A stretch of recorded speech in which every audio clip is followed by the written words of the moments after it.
Halo, Halo, Assalamualaikum Bu. malam warahmatullahi wabarakatuh. Bagaimana Bu kabarnya? Baik, alhamdulillah baik. Siapa nih? Maria, dari kelas 9 Bu. Mari. Kelas 9, Iya, Maria. iya. Oh, oke. Terima kasih. Gimana? Iya, terima kasih ya Bu untuk waktunya yang diluangkan untuk wawancara kali ini. Ini langsung bisa dimulai ya Oke, Bu? silahkan, silahkan. Oke. Duh, Ibu, ini ya. Ya udahlah, Ibu nggak ada dandan-dandanan. Nggak Kalau apa-apa apa ya. Bu? Udah cantik. Oke. Oke, saya mulai ya Bu. Iya. Jadi pertanyaan pertama, bagaimana perasaan Ibu berpuasa tahun ini di tengah pandemi Corona? Perasaannya berpuasa di tengah pandemi corona memang ada dua yang terasa betul Hmm, puasa tahun ini. iya. Ya, selain pertama tentunya berpuasa jauh dari negara kita, dari kampung halaman ya. Hmm, Ada di negeri Seribu Menara di Mesir. Itu satu hal yang tentu paling tidak cukup membuat sedih juga hmm, karena kembali harus berpuasa jauh dari kampung halaman atau dari negara sendiri ya. hmm, Ditambah lagi yang paling terasa tentu dengan situasi atau kondisi yang saat ini kita alami dengan mewabahnya pandemi atau adanya pandemi COVID-19. hmm. Nah, memang mungkin juga kita satu sisi pasti merasakan kesedihan ya atau juga situasi yang tidak menentu Iya. dan ada ketakutan atau kekhawatiran dengan uh, COVID ini mewabah, ya khawatir takut tertular atau jadi kita berkegiatan pun seperti orang yang ketakutan. Tapi satu sisi tentu sebagai orang yang beriman kita harus berpikir bahwa mungkin ini juga ada hikmah di balik semua Hmm, cobaan yang diberikan oleh Allah Subhanahu wa taala. Jadi ketika kita kembali kepada hal yang tadi itu yang Ibu sampaikan bahwa eh, kita mencoba mengambil hikmah di balik semua ini, insya Allah kemudian kita akan merasakan bahwa apa yang kita alami, umat manusia alami di seluruh dunia pada saat ini adalah merupakan satu bisa jadi dalam bentuk peringatan dari hmm, Allah Subhanahu Wa Taala atau dari untuk masih mengoreksi diri, mengevaluasi diri, apa hmm. yang sudah kita lakukan, apakah maksud Allah ini supaya kita merefleksikan diri kembali sebagai umat manusia, apa yang kita lakukan selama ini eh, mungkin di mata Allah harus diberikan sedikit teguran atau juga eh, memberikan pesan-pesan yang nanti mungkin suatu saat baru kita paham Iya. di waktu berikutnya apa hikmah di balik semua ini. Tapi yang paling penting dari semua itu kita tetap harus mensyukuri nikmat apa di mana dalam kondisi seperti ini mungkin banyak yang lebih kurang beruntung dibanding kita. Di mana dalam kondisi kita harus terlockdown di rumah atau bahkan kita terlockdown di negara orang, Hmm, penerbangan terputus eh, dan harus mengisolasi diri atau mengkarantina diri di rumah terus menerus tidak boleh keluar. Tentu satu hal yang tidak enak, tidak nyaman, ya, hmm. monoton. Tapi satu hal yang harus kita pahami, yang mungkin harus kita sadari, di lain tempat mungkin banyak saudara-saudara kita yang justru dalam kondisi lockdown seperti ini mengalami hal yang kurang seberuntung kita. Kita masih bisa di rumah yang nyaman, bisa makan, bisa tetap bermain internet mungkin kalian ya, atau Iya. menyapa teman-teman. Hmm, Tapi mungkin di tempat lain atau saudara-saudari kita yang lain, jangankan mau buka internet, untuk makan pun mereka susah. di rumah pun bersempit-sempit karena rumah mereka tidak atau kurang memadai. Bahkan mungkin ada di antara orang tua mereka yang di PHK karena kondisi-kondisi atau tidak punya penghasilan gara-gara kondisi yang tidak menentu. Jadi apapun itu, bagi kita yang masih bisa mendapatkan apa ya namanya, harus bisa mensyukuri nikmat yang ada sejauh di mana kita masih bisa survive. Iya. Langsung pertanyaan berikutnya ya, Bu. Ya. Iya. Ini Kedua, apakah Ibu mengalami kesulitan dalam menjalani ibadah puasa pada tahun ini? Alhamdulillah enggak. Gitu. Bahkan sebetulnya itulah dibalik semua yang terjadi dengan pandemi ini, buat Ibu sih ada hikmah terbesar. Justru puasa tahun ini yang sampai hari ini Ibu betul-betul full di rumah. Kalau yang lalu dalam puasa kan masih tugas keliling seluruh Indonesia, ke daerah-daerah pemilihan di mana Ibu mewakili rakyat. Tapi tahun ini dengan kondisi seperti ini, dengan work from home atau dengan terlockdown di Kairo seperti ini, di mana seluruh dunia, bukan hanya kita, negara kita di Indonesia, tapi di Mesir dan di negara lain mengalami sama. Nah, justru inilah puasa yang betul-betul Ibu alami, bahwa betul-betul full di rumah. Jadi diambil hikmahnya, syukuri nikmatnya. Kalau tahun-tahun yang lalu berpuasa itu harus banyak di luar dari rumah atau bahkan berkeliling di seluruh daerah atau negara, bahkan sekarang harus full di rumah. Jadi banyak kegiatan-kegiatan di rumah yang bisa dilakukan yang mungkin sebelumnya malah tidak pernah bisa disentuh. Sekarang bisa menjahit masker, akan bisa coba-coba memasak, atau ya banyak hal lagi yang lain. Oke. Ini kan Bu, saat ini kan kita dalam kondisi lockdown. Bisakah Ibu berbagi pengalaman kepada kami, hal apa yang dilakukan oleh Ibu dan keluarga dalam mengisi kegiatan yang bermanfaat di rumah? Ya, banyak aja sebetulnya yang dilakukan. Selain tentu berusaha untuk sholat tarawih bersama ya, jamaah di rumah, karena kan nggak bisa lagi ke masjid ya. Iya. Nah, kemudian ya itu tadi seperti Ibu cerita, yang biasanya mungkin memasak itu tidak bisa sempat dengan baik karena tugas, selalu keliling dulu menjalankan tugas, tapi tahun ini bisa bikin kue, bisa coba resep-resep masakan dengan anak-anak Ibu yang kebetulan di sini gitu ya, sama Dayang dan Dara. Atau menjahit, hobi yang Ibu sudah tidak pernah lakukan selama puluhan tahun sejak Ibu masih remaja, masih kuliah, bahkan mungkin dulu sempatlah jahit-jahit baju dulu. Kalau sekarang bisalah menjahit, tapi jahitnya jahit masker untuk disumbangkan ke kakak-kakak mahasiswa, mahasiswi Al-Azhar. Kan katanya di sini masker susah ya.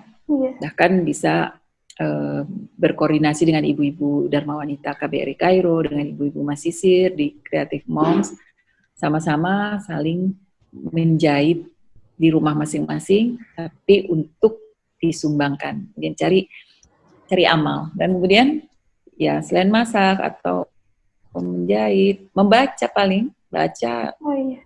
Selain mencoba baca-baca Al-Quran atau membaca buku, atau ya beberes-beres rumah, banyak hal yang bisa dilakukan yang sebetulnya baru bisa kita lakukan kalau kita full di rumah kan ya.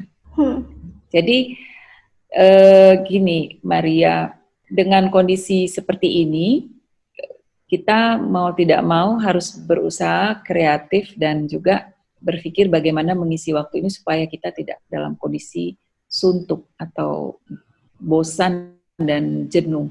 macam-macam.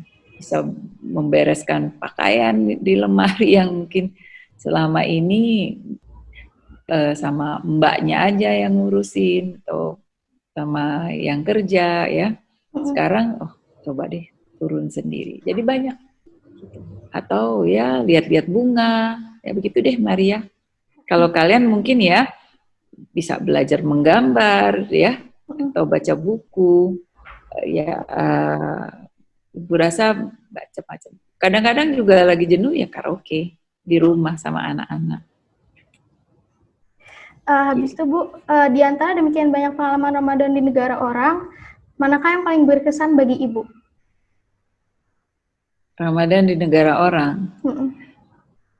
Ramadan yang paling berkesan sebetulnya ya di Mesir di tengah pandemi corona ini sangat berkesan. Gak bisa kemana-mana, kemudian ya betul-betul full di rumah, berkesan. Tapi tentu ada juga yang Ibu rasakan pernah berpuasa ketika bertugas di negara yang jam berpuasanya sangat panjang dan itu sangat terasa lapar dan hausnya gitu. Ada ketika Ibu bertugas di negara barat sana gitu ya, di mana puasanya itu lebih lama daripada kita di Indonesia. Nah, itu ada juga terasa, tapi terasa terkesan laparnya atau terkesan ya namanya letihnya karena terlalu lama ya. Tapi kalau yang sangat berkesan secara batin bahwa sesuatu Ramadan atau berpuasa di saat situasi yang sangat sangat mengesankan lah. Ini berpuasa di tahun ini di Mesir karena situasi corona. Jadi kan selama Ibu menjalankan ibadah puasa di Mesir, menurut Ibu adakah kebiasaan Ramadan masyarakat Mesir yang bisa kita terapkan di Indonesia? Ada yang hampir sama dengan kita sebetulnya. Apa namanya, Maidatur Rahman, ya? Betul. Iya kayaknya. Ibu-ibu yang berbagi makanan. Oh iya. Ya. Iya. Bagi mereka yang mampu, mereka membagikan makanan untuk berbuka puasa, ya. Di sini di Mesir, kalau di kita kan ada yang namanya juga memberikan makan untuk menyumbangkan makanan di masjid, di musola, ya, untuk mereka-mereka yang mampu. Atau buka puasa bersama kalau di kita gitu ya. Tapi kalau di sini di Mesir ini namanya Maidatur Rahman ya. Ibu juga agak takut salah ya, tapi yang Ibu tahu setiap sore buka puasa itu banyak mereka yang mampu memberikan buka puasa yang makanan yang lezat-lezat ya. Untuk dibagikan kepada mereka yang sedang dalam kesusahan atau bagi mereka yang dalam perjalanan. Nah, itu juga menurut Ibu satu hal yang tidak jauh beda dengan negara kita sih. Oke. Prinsipnya itu berbagi. Oh iya. Habis itu Bu, apapun yang kita lakukan kan memiliki sisi positif dan juga sisi negatif. Menurut Ibu, apa sisi positif atau hikmah yang dapat kita ambil dari adanya pandemi corona ini? Hikmah yang harus kita ambil adalah kita merefleksi diri, introspeksi diri, ya, kemudian mengevaluasi diri sambil tentu kita melihat dari sudut pandang bahwa pasti ada hikmah atau di balik semua ini pasti ada keinginan Allah Subhanahu wa taala memberi pesan pada kita umat manusia karena ini sudah untuk seluruh dunia, seluruh umat manusia yang ada di dunia. Tentu kita diberi kesempatan oleh Allah Subhanahu wa taala untuk merenung apa sebetulnya yang terjadi. Apakah kita manusia ingin diingatkan oleh Allah bahwa kita harus apa istilahnya, mulai merenung apakah yang kita lakukan selama ini sudah benar, apakah mungkin dari sisi lingkungan yang tadinya polusi tidak karu-karuan dengan lockdown, lingkungan jadi bersih, udara jadi bersih kembali. Itu satu hal yang mungkin kita bisa lihat dari sudut pandang yang lain lagi. Tapi satu sisi lagi yang lain di sini kita diuji kesabaran kita sebagai umat manusia. Apakah kita bisa bersabar untuk untuk bisa menahan nafsu kita untuk tidak keluar rumah yang justru akan memperparah situasi pandemi corona. Seandainya kita atau ada orang lain yang sebetulnya tertular virus, tapi karena nafsunya tetap ingin keluar rumah, ingin melakukan kegiatan semaunya, tapi dia justru membawa virus-virus itu tertular kepada orang lain. Dan disinilah uji kesabaran dari umat manusia itu untuk betul-betul tidak egois pada dirinya sendiri. Itu mungkin antara lain hikmahnya. Maria. Habis itu Bu, kan sebagai umat Islam, apa yang harus kita cermati agar bencana seperti COVID-19 ini tidak akan terjadi lagi di masa yang akan datang? Yang pertama tentu kita berdoa ya sebagai umat Islam yang tentu kita yakini bahwa dengan berdoa pada Allah Subhanahu wa taala supaya kita diselamatkan dari wabah ini dan supaya wabah ini cepat berakhir. Tentu kita kembalikan lagi memohon pada Allah. Itu yang paling penting. Kedua tentu kita mengoreksi diri bersama-sama bahwa mungkin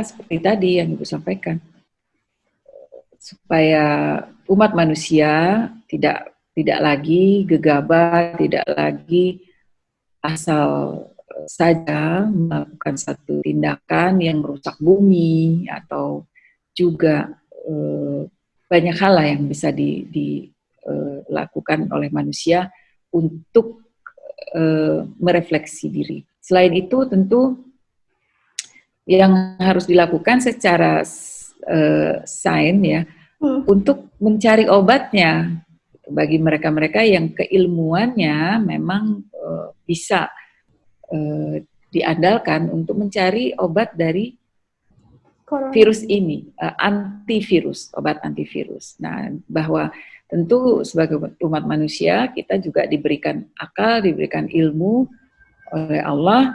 Tentu bagi mereka yang punya kemampuan itu justru saat inilah diuji untuk mencoba bisa mendapatkan obat atau antivirusnya yang tentu sangat berguna untuk umat manusia. Nah, di sini juga satu hal yang kita ambil juga hikmahnya. Kan tidak ada penyakit yang tidak bisa disembuhkan. Insya Allah, asal kita berdoa dan kita berusaha untuk mencari obat dari penyakit tersebut. Insya Allah, amin. Kan sampai sekarang ini kan belum ditemukan vaksin ya Bu. Jadi apa tips-tips Ibu untuk mencegah diri kita dari terkenanya virus ini? Ya, Ibu sendiri kan sebetulnya ya kita berdoa terus supaya jangan sampai kita tertular ya. Jadi kalau tips yang Ibu bisa sampaikan sebetulnya dari tulisan-tulisan yang Ibu baca, bagaimana mereka yang pernah mengalami, kemudian bercerita pengalamannya, ya rata-rata mereka bercerita atau testimoninya bahwa mereka harus meningkatkan daya tahan tubuh, makan makanan yang bergizi, kemudian betul-betul mereka harus melakukan isolasi diri yang betul-betul sesuai dengan protokol COVID-19, supaya tidak menularkan ke yang lain. Tapi yang paling penting bagi mereka yang masih sehat, harus meningkatkan daya tahan tubuh dengan istirahat yang cukup, tidur yang cukup, makan yang betul-betul bergizi. Kalaupun misalnya adanya makanan itu sederhana, yang penting kita makan dengan tertib. Tidak harus mahal atau mewah, tapi yang penting kita bisa makan dengan semaksimal mungkin, jangan malas-malasan. Kemudian kalau ada vitamin, bisa minum vitamin, itu juga lebih baik. Terus berjemur katanya ya, yang paling murah tuh berjemur di pagi hari atau sore hari. Nah, selain itu selebihnya tentu di rumah saja, jangan berkeliaran, kelayapan kemana-mana.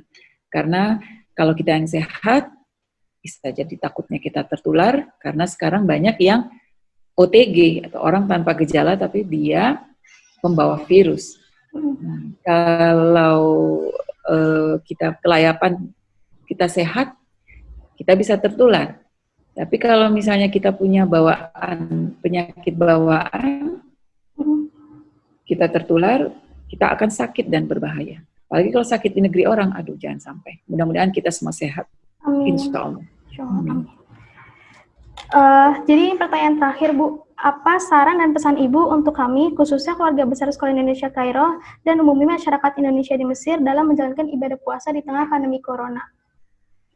Sebaik-baiknya kita ikuti apa yang disampaikan oleh pemerintah dan juga khususnya ulama, bahwa beribadahlah juga di rumah, gitu ya.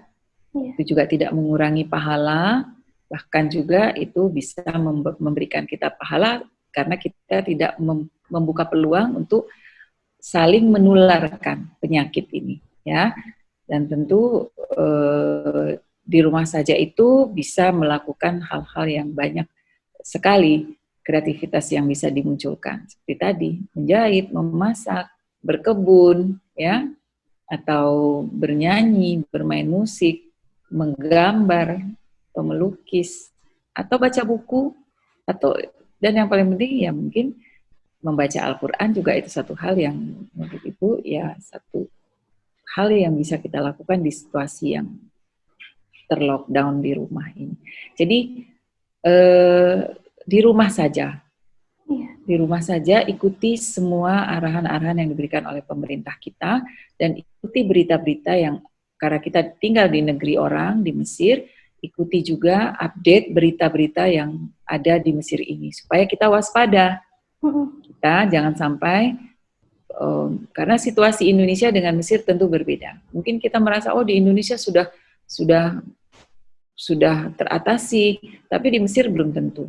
Ya, kita harus tetap waspada. Jadi kesimpulannya harus update atau mengikuti berita apapun yang terkait dengan perkembangan COVID-19 ini, baik di negara kita maupun di negara di mana kita bertempat tinggal ini, khususnya di Mesir. Selebihnya di rumah saja dan berkreasilah, belajarlah, ikuti pelajaran-pelajaran di sekolah dengan baik, dan memang harus belajar online, belajarlah secara online. Kalau memang tidak punya gadget, tentu bisa koordinasi dengan guru, bagaimana mencari jalan keluarnya, apakah dengan tugas, banyak cara yang bisa dilakukan. Jadi insya Allah kita bisa melewati semua ini dan kita berdoa supaya pandemi ini segera berakhir. Amin. Ya Pak. Amin. Saya rasa ini udah cukup pertanyaannya. Terima kasih ya Bu atas waktu yang telah Ibu luangkan. Terima kasih Maria, sukses ya. Salam buat semua. Assalamualaikum warahmatullahi wabarakatuh. Insyaallah, insyaallah, insyaallah, hatla'i الطريق إن شاء الله إن شاء الله